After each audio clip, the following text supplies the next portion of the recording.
Welcome to Boardroom Talk. We're here again, and we have a lot in store for you today. We are talking about one of my favorite topics, which is the glass ceiling and how to shatter them. And also, word's been getting out about Boardroom Talk, and we're taking it to the streets. We got some questions, and I'm going to answer them. All right, so we have the business news rundown. So let's talk about what's going on right now in the business world. First, let's talk about this coronavirus. It has caused a huge strain on small and large businesses. So we do know that a lot of states have went through phase 1, phase 2 of reopening, but now have halted phase 3. Phase 3 consists of gyms, bars, clubs, but one that I'm actually really missing right now are movie theaters.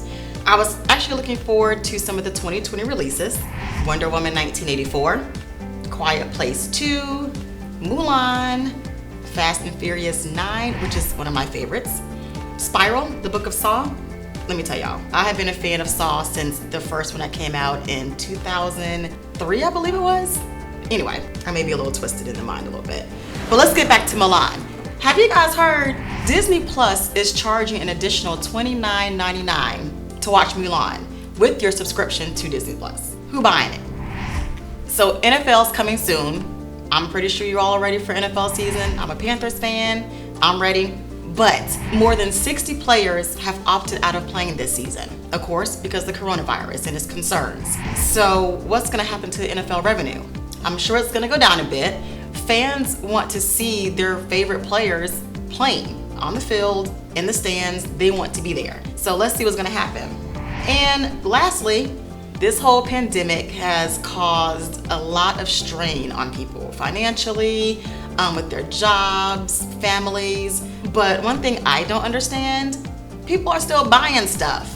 So according to CNBC, retail sales rose 1.2% in July versus the Dow Jones estimate of 2.3%. Excluding autos, sales actually beat the consensus, rising 1.9% versus the forecast of 1.2%. And electronics and appliances led gains, while bars and restaurants also went up.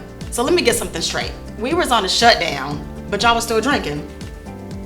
Okay. All right, so we're getting down to the nitty-gritty. We are talking about the glass ceiling. And it's one of the most controversial topics in business right now. And it's been going on for a while, but people are now just starting to understand the concept of it. Glass ceiling is an unwritten rule. So you're in these companies and you're dealing with certain issues, discrimination because of your race, because of your gender, but it's not in a policy. It represents a barrier that prohibits women from advancing in their careers. Now, not just any woman, but minority women, and more specifically, Black women. So I have a couple of statistics for you just to kind of get you the feel of what exactly glass ceiling is. 87% of global businesses have at least one woman in a senior management position, and that was as of 2019. One. Think of all the companies out there, Fortune 500 companies, and out of that, only 87% of that is at least one woman. Just let that sink in. There are fewer women in leadership positions than there are men named John. Now, y'all know there's a lot of folks named out there John, right? In the United States, women were nearly half, which is approximately 46.9% of the labor force, but only slightly over a third, which is approximately 40% of managers in 2018. Think about that number. Now let's go back to 2018. White women held almost a third of all management positions, which was 32.6%. So where is the issue there? All right. Now I can talk about these stats because I've experienced it, personally experienced it. So prior to me leaving corporate America, I was an accountant. My position was senior accountant for quite some time. While I was in that position, I stayed there literally for 4.5 years before I was tired of it. Within those 4.5 years, I was promised promotions, I was promised leadership roles, and for some reason, I was always looked past. Not because I didn't know my job or because I didn't have the ability, because of the color of my skin and because of my gender. That's what the glass ceiling is. So after being promised all these promotions and, into leadership positions, again, this was a 4-year time frame of not going anywhere. I remember this was year 3 with me at the company, and I was asked to hire help for my department. So I ended up having to hire another person to help me.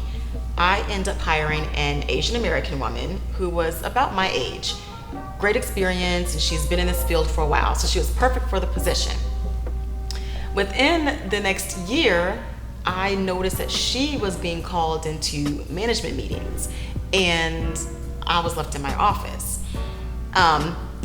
So funny story, I actually wrote about this in one of my books. I remember I was working late one night and was going into the file room, and walking past the manager's office at the time was the young lady that I hired in the office with my then manager.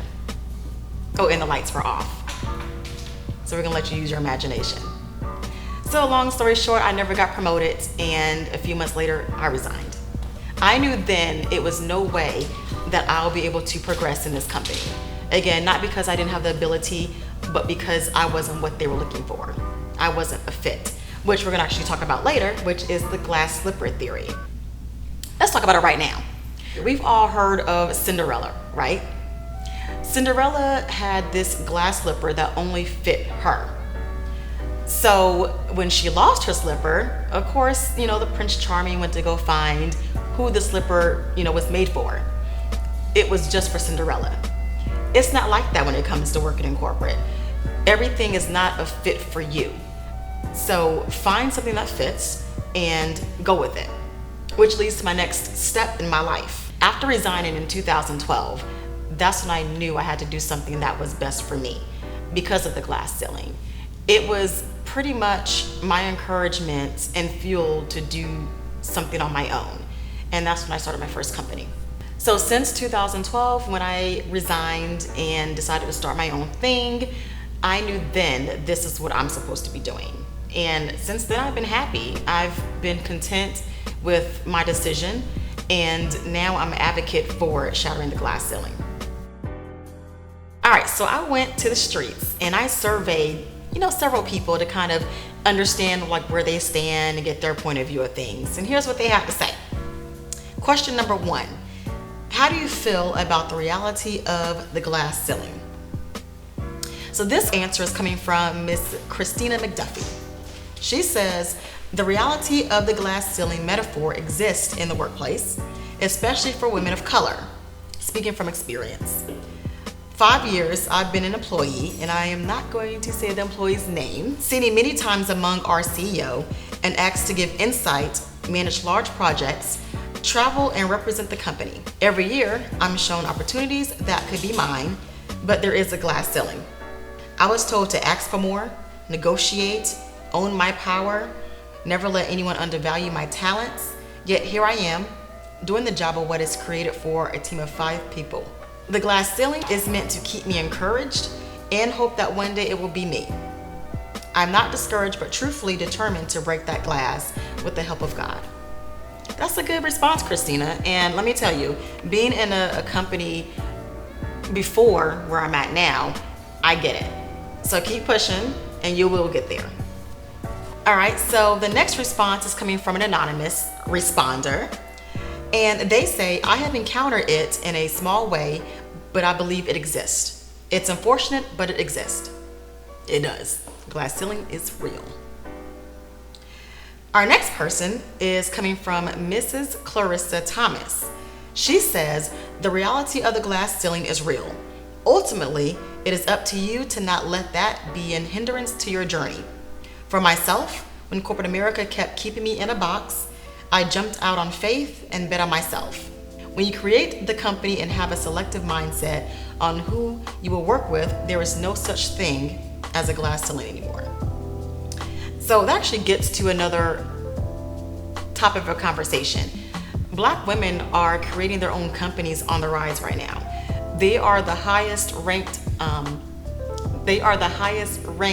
entrepreneurs starting their own businesses. Why? Because of things like this. So our next question: what do you think prevents women from securing top management positions? Again, this is from Christina McDuffie. I think poor leadership is what prevents women from securing top management positions.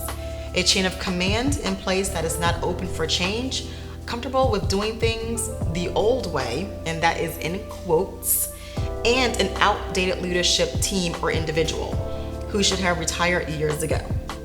I've witnessed smart, hardworking women leave their job because of poor leadership and little vision for the future. So let me talk about that. This is 2020. Things are not the same as they were in 2018, 2015, or 2000. The way that you lead has changed, different types of leadership styles. And what managers fail to understand is your leadership style can be the reason why a good worker leaves. The next response, another anonymous, they say, because there is so much intimidation at the top by both men and women, so it's not just men, you guys. Men sometimes feel like their ego is being threatened, and women sometimes feel, well, why not me, or who is she to tell me? Ladies, let me tell you, there is a theory out there called the Queen Bee Theory. I ain't talking about Lil' Kim. I am talking about women who are already in top leadership positions who are not there to help the other women. That's what the Queen Bee Theory is. Don't be a queen bee. All right, and this is from Mrs. Clarissa Thomas.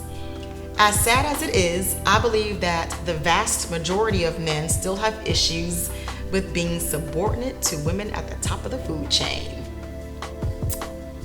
Where's the lie? The hazing that goes on for women in corporate America is hidden, but we all know that it is real. I believe that with the increase of women in entrepreneurship, we have bulldozed the opportunity for men to tell us how, or hold us at a certain level. We deserve advancement, and I'm proud of women for building their own opportunities when they didn't see a light at the end of a tunnel elsewhere. Thank you for that, Clarissa. So these next few questions are actually questions that were asked for me to answer. So I'm going to try to give you my most transparent and candid response. Question: what has been the biggest hurdle you've had to tackle or noticed other women in your position have had to tackle? That's actually a really good question. I would have to say proving yourself to others. You know, when I first started in my career, I was a 22-year-old. I think it was like 22-year-old, and my first company had so many goals, ambitions, and things I wanted to do with my career. But it shifted because I started doing things to please other people and not myself. And I would say do it for yourself. And again, when I resigned from corporate in 2012, that was when I realized that for the time I left college into that moment, I wasn't doing it for me. I was doing it for everybody else. I was helping companies make multi-million-dollar deals, but I was never doing it for myself. And so once I've done that and understood it, then that was when I knew that I'm doing exactly what my purpose is. The next question: it's increasingly difficult to balance work with your personal life. How do you find the balance? All right, so I'm going to be completely candid right now and very transparent. I am still trying to figure it out. Literally. I recently hired a therapist. Never had this experience before, but I kind of felt like I don't have it all together. I'm either 100% in my career and maybe 25% in my relationships, and then another maybe 5% with everything else I have going on.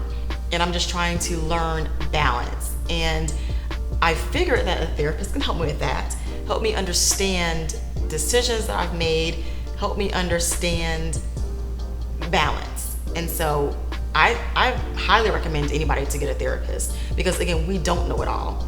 I've also learned to take time away from all of the noise.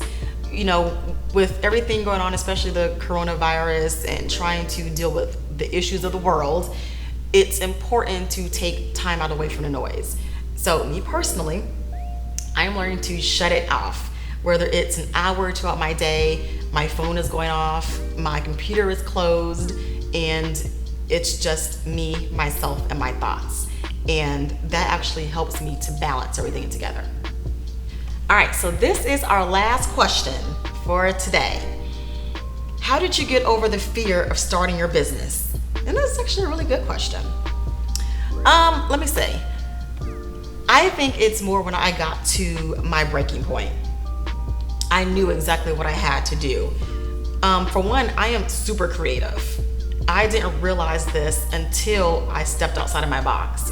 When I was working in the corporate world as an accountant, you are stuck in your office crunching numbers all day. So when I left that career, I was like, wow, I'm actually creative. I can write, I can teach, I can do a lot of things I didn't know how to do.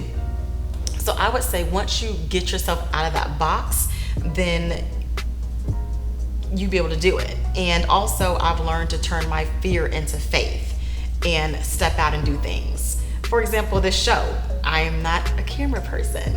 I am more behind the scenes, but stepping out is what's gonna get you to that next step.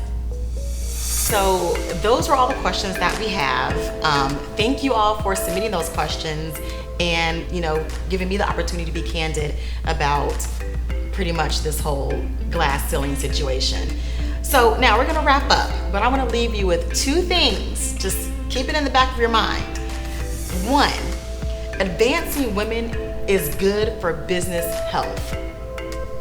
Okay, again, advancing women is good for business health. And two, glass breaks, but we don't.